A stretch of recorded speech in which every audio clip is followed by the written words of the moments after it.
Welcome to Narpavi Kalvi channel.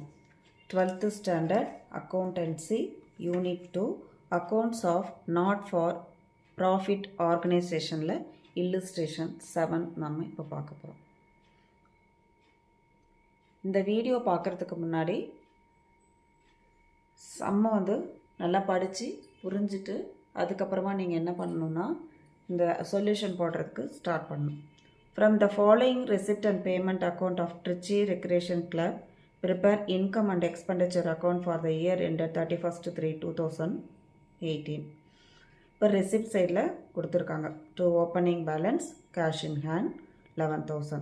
To dividend received 27,600. To sales of old newspaper 3,000. Members subscription 31,000. To locker rent 8,000.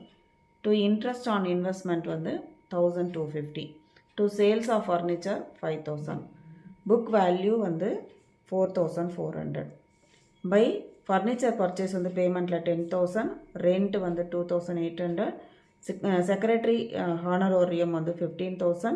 Postage வந்து 1,700. General expense 4,350. Printing and stationery 45,000. Audit fees வந்து 5,000. Closing balance cash in hand வந்து 3,000 கொடுத்துருக்காங்க. இதில் நம்ம to opening balance போட மாட்டோம், closing balance cash in hand போட மாட்டோம். அதுக்கப்புறம் சம் எப்படி சொல்யூஷன் போடுறதுன்னு பார்க்கலாம். சொல்யூஷன் என்னென்னா, இந்த books of Trichy recreation club income and expenditure account for the year ended 31st March 2018 போட்டு expenditure rupees, income rupees. Rent வந்து நமக்கு ஒரு செலவு தானே, இப்போ 2,800. செக்ரட்டரி ஹானரோரியம் 15,000. போஸ்டேஜ் வந்து 1,700. General expenses 4,350. Printing and stationery 45,000. Audit fees வந்து 5,000. இதெல்லாம் வந்து எக்ஸ்பெண்டிச்சர் சைடில் போட்டுக்கணும். இன்கம் சைடில் by dividend received 27,600. By sales of old newspaper 3,000. By members subscription 31,000. Locker rent 8,000. Interest investment வந்து 1,250. Profit on sales of furniture வந்து 600 கொடுத்துருக்காங்க. ஏன் 600னா அங்கே 5,000ம் 4,450 400ம் கொடுத்துருந்தாங்க. அதில் 5,000லேருந்து 4,400 மைனஸ் பண்ணணும், 600 கிடைக்கும். அதுதான் வந்து ப்ராஃபிட் ஆன் சேல்ஸ் ஆஃப் என்ன பண்ணணும் அப்படின்னா ஃபர்னிச்சர் போடணும். Excess of expenditure over income வந்து என்னென்னா, இந்த எக்ஸ்பெண்டிச்சர் அமௌண்ட் வந்து 73,850 வருது.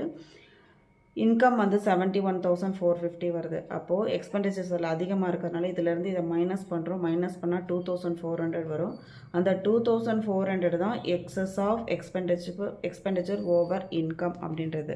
இப்போ ரெண்டு சைடும் போத் சைடு வந்து ஈக்குவலாக நமக்கு ஆன்சர் வந்ததுன்னா கரெக்டு. நெக்ஸ்ட்டு வீடியோவில் இல்லுஸ்ட்ரேஷன் 8 பார்க்கலாம். இந்த வீடியோ உங்களுக்கு பிடிச்சிருந்ததுன்னா லைக் பண்ணுங்கள், ஷேர் பண்ணுங்கள், சப்ஸ்கிரைப் பண்ணுங்கள். தேங்க்யூ. வாழ்க வளமுடன்.